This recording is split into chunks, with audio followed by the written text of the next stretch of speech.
Hola, mi nombre es Emiro Andrés Castillo y esta tarde voy a hablarles un poquito sobre la ética de los animales.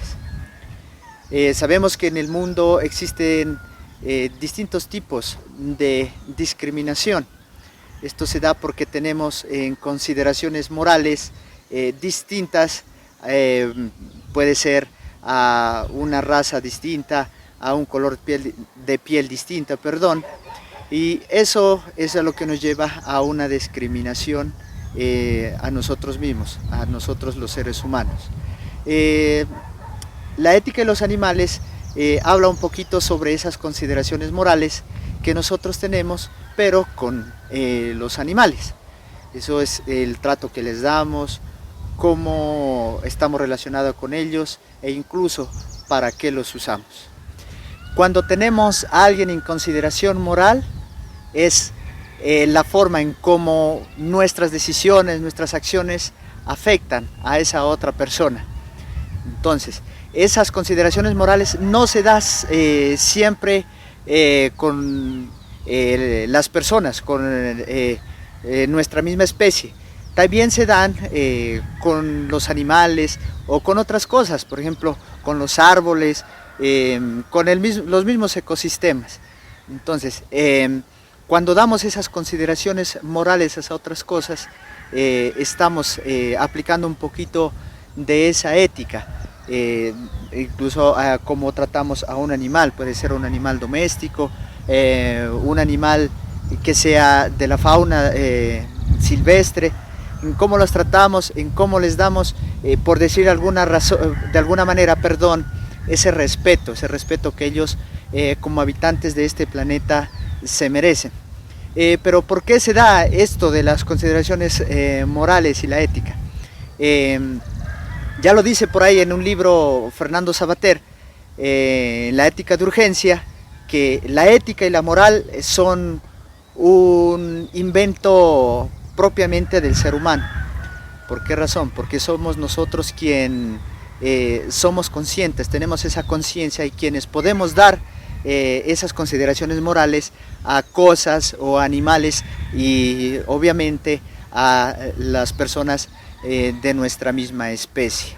Entonces, el especismo habla un poquito de esa manera en cómo discriminamos y cómo tratamos a los animales. Casos muy concretos, cuando se explota una raza para nuestro beneficio, puede ser la explotación de gallinas para comercio, para nuestra alimentación, la forma como se explotan, cómo se crían, cómo se alimentan, eso a nuestra forma de ver, a mi forma de ver, es una manera de especismo, porque estamos discriminando de manera muy concreta a esa raza o a esa especie. En la mayoría de las sociedades es muy común ver la discriminación o que la discriminación hacia esos animales es completamente normal. La gravedad de cómo esto ocurre es distinta en distintos animales y en distintas sociedades. Al igual que el ejemplo que acabo de dar, también existe un ejemplo que podríamos poner con respecto a los perros o a los gatos. Ellos son tratados muy diferente desde una perspectiva moral, ¿no? E incluso hay personas que tratan a estos animales como si fueran otros seres humanos.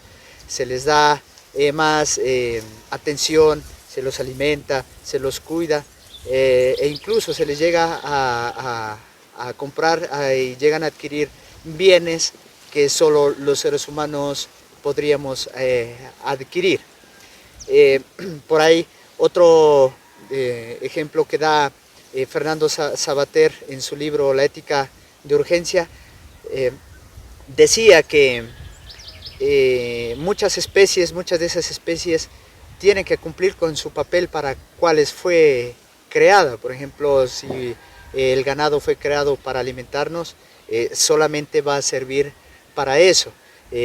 A mi forma de ver, cuando leí un poquito de este libro, es un poquito contradictorio con lo que dice o reza en algunos capítulos anteriores.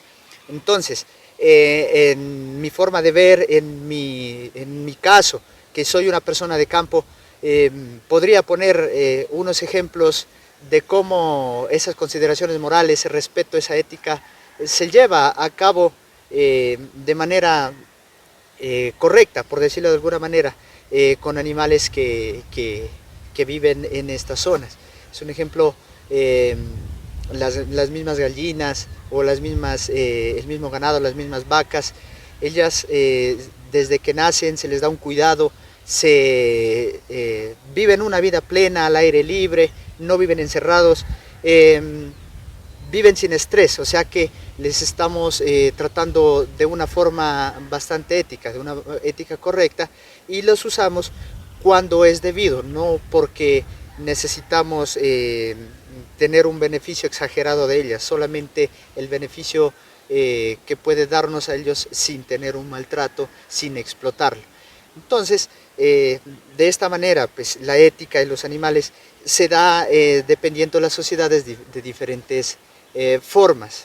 Los ejemplos que he puesto dejan ver que, por ejemplo, en este sector, en este lado de nuestra sociedad, mi familia, en las familias que viven a nuestro alrededor, esos tipos de animales e incluso los animales de la fauna son en estos días se tiene mucha más conciencia, mucho más respeto y se los tiene una consideración moral mucho más amplia. Se ve su papel importante sobre nuestra tierra, sobre nuestros ecosistemas.